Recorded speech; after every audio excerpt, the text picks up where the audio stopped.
आइए तुलसी Tapovan YouTube channel में आप सभी भक्तों का स्वागत है। आप देख रहे हैं तुलसी तपोवन यूट्यूब चैनल। ऑडियो में हम ये चर्चा कर रहे हैं कि शिव महारात्रि की व्रत कथा, भगवान महादेव ने किन के ऊपर कैसे कृपा का वर्षण किया। आइए, शिव महापुराण के अंतर्गत जंगल में एक बैलिया रहता था, माता पिता का परम भक्त था। एक दिन की बात थी, माता पिता के भोजन के लिए, खाद्य पदार्थों के लिए वो वन में गया और यह सोचने लगा कि जब तक माता पिता को नहीं खिला दूंगा तब तक मैं जल ग्रहण नहीं करूंगा।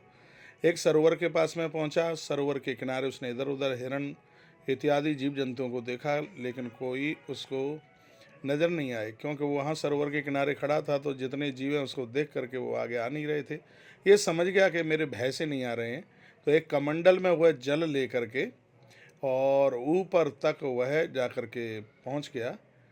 वहाँ बगल में बेल का पेड़ था, उसके नीचे भगवान शंकर की पिंडी थी। उसको तो महादेव के बारे में कुछ पता भी नहीं था और ऊपर बेल वृक्ष के ऊपर छिप करके बैठ गया। इतने में सामने से एक हिरणी आई, उसके ऊपर इसने बाण चलाना चाहा और इसने कहा सावधान। हिरणी ने कहा भैया मुझे मत मारिए, मेरे छोटे छोटे बच्चे हैं। इसने कहा मेरे माता पिता भूखे हैं, तुझे मार करके उनकी क्षुधा की निवृत्ति करके और मैं उनकी भूख को शांत करूंगा। तो उसने कहा तो मेरे छोटे छोटे बच्चे हैं, मैं अपनी बहन को बच्चों को सौंप करके मैं आ जाऊंगी। बैलिए ने कहा मुझे लगता नहीं है कि मौत के मुंह में से निकल करके फिर कोई मरने के लिए आवे। तो उसने कहा कि मैं ये वादा करती हूँ, यदि मैं न आऊं तो मुझे वो पाप लगे कि जो कि एक स्त्री अपने पति को छोड़ करके दूसरा पुरुष का संग करती है और उसको जो पाप लगता है वो पाप मुझे लगे, यदि मैं तुम्हें बोल करके ना आऊं तो। उसने उस हिरणी को छोड़ दिया, लेकिन जब वो बाण चलाना चाह रहा था तो कुछ बेल के पत्ते टूट करके नीचे महादेव की पिंडी के ऊपर गिर गए। थोड़ा सा जल भी उस कमंडल में से गिर गया। उसके तत्पश्चात दूसरी हिरणी अपनी बहन को ढूंढती ढूंढती वहां पर चल के आई। उसने भी पानी की कोशिश करी, बैलिए ने उसको भी मारना चाहा। खबरदार, सावधान। उसने रो रो करके कहा कि मैं अपनी बहन को ढूंढने के लिए निकली थी, मेरे छोटे छोटे बच्चे, मुझे मत मारिए। उसने कहा तुझे मार करके मैं अपने माता पिता की भूख को शांत करूंगा।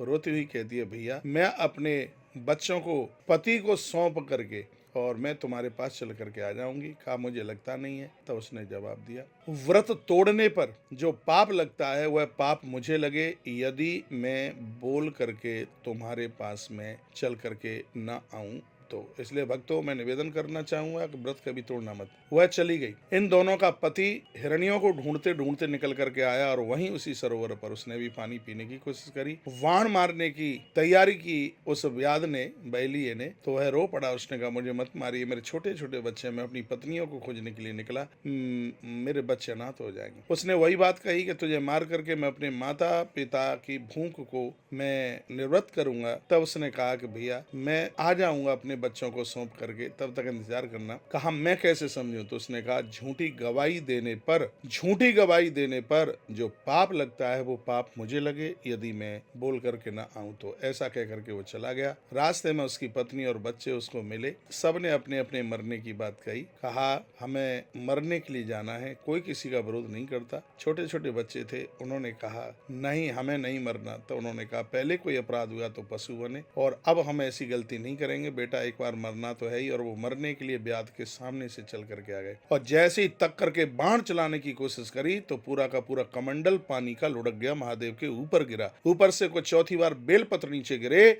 तो भगवान शंकर प्रकट हो गए और भगवान भोलेनाथ ने कहा बेटा आजा, नीचे मैं तुझे वरदान दूंगा। वो नीचे उतर करके आया। उसने कहा बाबा मुझे नहीं पता था कि आप इस पत्थर की शिला में, मुझसे गलती हो गई है, मुझे माफ करें। भगवान भोलेनाथ ने कहा कि सुन, आज है शिव महारात्रि, तूने निराहार सुबह से कुछ लिया नहीं है, यहाँ तक कि पानी नहीं पिया, 4 बार मेरे ऊपर जल और 4 बार तूने मेरे ऊपर बेलपत्र चढ़ाए है, मैं तेरे ऊपर अति प्रसन्न हूँ। उसने कहा बाबा ये तो सब धोखे में हो गया है, मैंने जान के नहीं किया। तब भगवान भोलेनाथ ने कहा कि मेरी पूजा कोई जान के अनजान के कैसे भी करे उसको मेरी पूजा का फल मिलता ही है। और शिव महारात्रि पर एक बूंद पानी भी चढ़ा देता है मुझे वंदन कर लेता है, प्रणाम कर लेता है, मैं उसके ऊपर अति प्रसन्न हो जाता हूँ। वरदान मांग। बैलिए ने कहा प्रभु मैं काय के लायक हूँ, मुझे नहीं पता। तब भगवान महादेव ने कहा मेरा वरदान है, आने वाले त्रेता में तू श्रृंगवेरपुर का मुखिया निषाद राज गुहू बनेगा। स्वयं अवध में प्रकट होने वाले भगवान प्रभु श्री राम तो उससे मित्रता का हाथ बढ़ाएंगे और वो तुझे अपना मित्र बनाएंगे। जाएंगे, पूरी दुनिया में तेरा नाम होगा। और शिव महारात्रि के समय पर हे ब्याद, तेरी जो भी कोई इस कथा को सुनेगा